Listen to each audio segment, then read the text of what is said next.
अंबेडकर के मुद्दे पर जारी घमासान के बीच पीएम मोदी का ट्वीट, कांग्रेस पर गरजे, कहा कांग्रेस ने हमेशा अंबेडकर का किया अपमान, ये लोग अंबेडकर की विरासत को मिटाने की कोशिश में। पीएम मोदी बोले कांग्रेस के झूठ उनके कुकर्मों को छिपा नहीं सकते। उन्होंने अंबेडकर को 2 बार चुनाव हराया, नेहरू ने उनके खिलाफ प्रचार किया था। पीएम मोदी बोले हम जो कुछ भी हैं बाबा साहेब की वजह से हैं। शाह ने कांग्रेस के काले इतिहास को एक्सपोज किया। कांग्रेस पर हमला बोलते हुए पीएम बोले झूठ के सहारे कांग्रेस अपने पाप नहीं धो सकती, सच्चाई उजागर होने पर नाटक कर रही है कांग्रेस। पीएम मोदी बोले अंबेडकर के लिए हमारा सम्मान और श्रद्धा सर्वोपरि। कांग्रेस बताए उन्होंने अंबेडकर को भारत रत्न क्यों नहीं दिया। संसद भवन परिसर में विपक्षी सांसदों का प्रदर्शन, अमित शाह के बयान को लेकर विपक्ष का प्रोटेस्ट, अंबेडकर का पोस्टर लेकर विपक्षी सांसदों की नारेबाजी। कांग्रेस अध्यक्ष खड़गे ने मांगा अमित शाह से इस्तीफा, कहा बाबा साहेब का अपमान बर्दाश्त नहीं। अमित शाह ने बाबा साहेब का अपमान किया। अमित शाह के भाषण पर कांग्रेस सांसद गौरव गोगोई बोले उन्होंने बीआर अंबेडकर के बारे में बहुत ही अपमानजनक तरीके से बात की है। इससे पता चलता है कि उन्हें डॉक्टर अंबेडकर को लेकर कोई सम्मान नहीं है। अमित शाह के अंबेडकर वाले बयान पर कांग्रेस आक्रामक, राहुल गांधी ने ट्वीट कर लिखा मनुस्मृति मानने वालों को अंबेडकर से तकलीफ। अंबेडकर को लेकर विपक्ष के प्रदर्शन पर बोले केंद्रीय मंत्री किरेन रिजिजू, कहा कांग्रेस ने शाह की छोटी क्लिप वायरल की। अंबेडकर का नाम लेकर कांग्रेस अपने पाप धोना चाहती है। रिजिजू बोले नेहरू ने हमेशा अंबेडकर का अपमान किया, कांग्रेस ने साजिश करके अंबेडकर को हरवाया था। कांग्रेस अब अंबेडकर के नाम पर नाटक कर रही है। रिजिजू बोले बाबा साहेब के सपने मोदी पूरा कर रहे हैं, कांग्रेस के पाप अंबेडकर का नाम लेकर साफ नहीं होंगे। गिरिराज सिंह का कांग्रेस पर पलटवार, कहा कांग्रेस निर्लज पार्टी है, बाबा साहेब के अपमान के लिए माफी मांगे कांग्रेस ने बाबा साहेब को हराने का काम किया। अमित शाह के भाषण पर बोली जेएमएम सांसद महुआ माझी, बाबा साहेब अम्बेडकर भारतवासियों के लिए भगवान तुल्य हैं। गृह मंत्री के बयान को लेकर लोगों में बहुत आक्रोश है। अंबेडकर को लेकर अमित शाह के बयान की तेजस्वी यादव ने की कड़ी निंदा, कहा महापुरुषों का अपमान करना बीजेपी के लोगों का काम बन गया है। पूर्णिया से निर्दलीय सांसद पप्पू यादव का बीजेपी पर हमला, कहा वोट की राजनीति नहीं होती तो बीजेपी 7 जन्म में भी अंबेडकर का सम्मान नहीं करती। कानून मंत्री अर्जुन मेघवाल का कांग्रेस पर अटैक, कहा हम बाबा साहेब का अपमान करने वाले नहीं बल्कि सम्मान करने वाले लोग हैं। चुनाव से पहले केजरीवाल का बुजुर्गों के लिए बड़ा ऐलान, संजीवनी योजना की लॉन्च, 60 साल से ऊपर के बुजुर्गों का होगा मुफ्त इलाज, चुनाव बाद लागू होगी योजना। केजरीवाल बोले दिल्ली वालों के लिए संजीवनी लाया हूं, बुजुर्गों का होगा फ्री में इलाज का सारा खर्च सरकार उठाएगी। एनएचआरसी अध्यक्ष की नियुक्ति को लेकर बैठक, मीटिंग में पीएम मोदी और राहुल गांधी मौजूद, लोकसभा अध्यक्ष अमित शाह भी शामिल। संसद में पीएम मोदी से मिले शरद पवार, किसानों के मुद्दे पर पीएम मोदी से की मुलाकात। आज हो सकता है महाराष्ट्र कैबिनेट में विभागों का बंटवारा, बीजेपी के पास रहेगा गृह और राजस्व विभाग, शिंदे की पार्टी को मिल सकता है शहरी विकास और पीडब्ल्यूडी, एनसीपी को मिल सकता है वित्त मंत्रालय। महाराष्ट्र विधान परिषद का सभापति पद भी अपने पास रखेगी भारतीय जनता पार्टी। सभापति पद के लिए बीजेपी एमएलसी राम शिंदे ने दाखिल किया नामांकन। शिवसेना शिंदे गुट ने बीजेपी से सभापति पद की मांग की थी, अब उप सभापति का पद शिवसेना शिंदे गुट को ही मिलेगा। कांग्रेस के हालात पर बोले केंद्रीय मंत्री ज्योतिरादित्य सिंधिया, जनता ने तो साथ छोड़ ही दिया है, अब इंडी गठबंधन के साथी भी उनका हाथ छोड़ रहे हैं। एक राष्ट्र एक चुनाव को लेकर ज्योतिरादित्य सिंधिया का बयान, प्रधानमंत्री ऐसी नींव रख रहे हैं कि आने वाली कई पीढ़ियां इस कार्यकाल को याद रखेंगी। एक राष्ट्र एक चुनाव पर बोले संजय राउत, देश के संघीय संरचना को खत्म करने की कोशिश, इसलिए हमने इसका विरोध किया है। संजय राउत ने बिना नाम लिए पीएम मोदी पर तंज कसा, कहा जिस व्यक्ति के लिए यह बिल लाया जा रहा है वो अपना कार्यकाल पूरा नहीं कर पाएगा। एक राष्ट्र एक चुनाव विधेयक पर बोले रामगोपाल यादव, जेपीसी के पास किए बिना ये संसद में नहीं आ सकता, विधेयक पारित होने पर संदेश। एक राष्ट्र एक चुनाव विधेयक पर हरियाणा के मंत्री अनिल विज बोले ये सरकार का बेहतरीन निर्णय है, बार बार के चुनाव से देश का समय खराब होता है और पैसा बहुत लगता है। आज शाम 5 बजे विधानसभा में बोलेंगे सीएम योगी, विपक्ष के आरोपों का देंगे जवाब। लखनऊ में कांग्रेस कार्यालय के बाहर रैपिड एक्शन फोर्स के जवान तैनात, विधानसभा पर प्रदर्शन का ऐलान के चलते तैनाती। दिल्ली के एलजी विनय कुमार सक्सेना ने सीएम आतिशी के लिए लिखा लेटर, 19 और 20 दिसंबर को विधानसभा का सत्र बुलाने को कहा, सीएजी की 14 रिपोर्ट को पेश करने का भी निर्देश दिया। हैदराबाद में कांग्रेस का चलो राजभवन मार्च, मणिपुर और अडानी मुद्दे पर मार्च में उमड़ी कार्यकर्ताओं की भीड़। हैदराबाद में बीआरएस नेताओं का विरोध प्रदर्शन, सरकार से ऑटो ड्राइवरों के लिए न्याय की मांग की गई। नई मुश्किल में संभल के सांसद जियाउर रहमान पर पुराने मीटर की जांच से खुलासा, पिछले 5 महीने तक बिजली का बिल 0 रहा, कड़ी सुरक्षा में नया मीटर लगाया गया। मंगलवार को भारी पुलिस बल की मौजूदगी में बिजली विभाग के कर्मचारी ने की थी जांच। जियाउर रहमान वर्ग के 3 मंजिला मकान में सिर्फ 4 किलो वाट का मीटर लगा था। कई महीने से मीटर रीडिंग 0 आई। संभल के सांसद जियाउर रहमान बर्क की इलाहाबाद हाई कोर्ट में याचिका। जियाउर रहमान बर्क ने एफआईआर खारिज करने की मांग की। हिंसा के लिए लोगों को उकसाने का आरोप। संभल में वर्षों से बंद एक और मंदिर खोला गया। मंगलवार शाम पुलिस की मौजूदगी में फिर से खोल दिया गया मंदिर। संभल में मिले प्राचीन मंदिरों की सुरक्षा प्रशासन ने बढ़ाई। मंगलवार को मिले मंदिर के आसपास के इलाके में लगाए गए सीसीटीवी कैमरे। मंदिर के आसपास के इलाके में सुरक्षा बल के जवान किए गए तैनात। संभल में फिलहाल माहौल शांतिपूर्ण। संभल में दशकों बाद फिर से खुले मंदिर में आरती। 3 दिनों से लगातार स्थानीय लोग पूजा कर रहे हैं। संभल में कार्तिकेय महाराज मंदिर में भारी संख्या में पहुंचे श्रद्धालु। पूजा आरती में शामिल लोगों ने लगाए हर हर महादेव के नारे।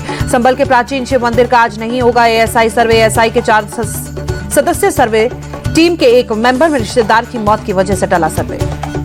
एएसआई की सर्वे टीम गुरुवार को आ सकती है। संभल प्राचीन शिव मंदिर के पास बने कुएं का करेगी सर्वे। 20 फीट की खुदाई के बाद रोका गया था काम।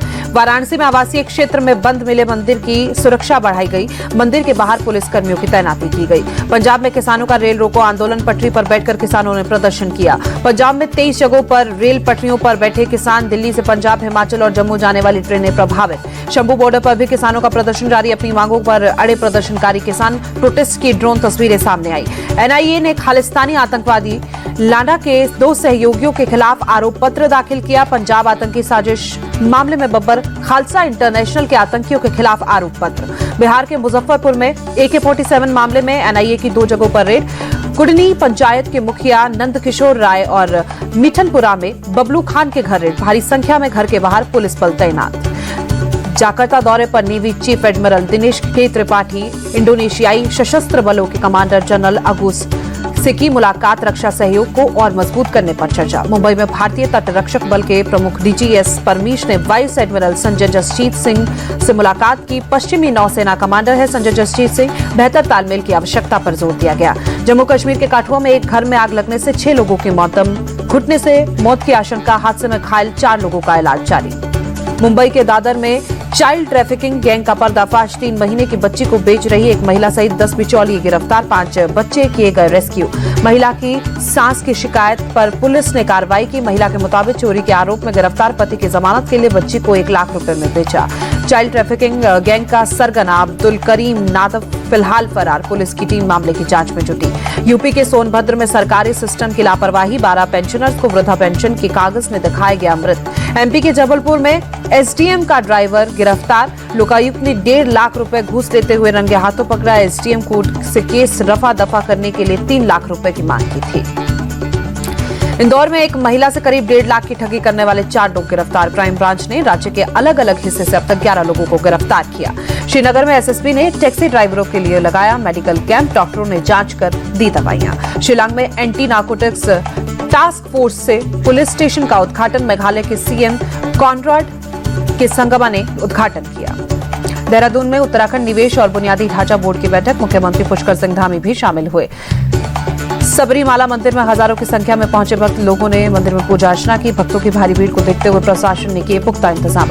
दिल्ली में आज फिर खतरनाक स्तर पर प्रदूषण। दिल्ली के कई इलाकों में AQI 450 के पार। आनंद विहार में AQI 481, नरेला में 465। दिल्ली में कड़ाके की ठंड। न्यूनतम तापमान 5 डिग्री सेल्सियस। आसमान में छाया कोहरा, विजिबिलिटी कम।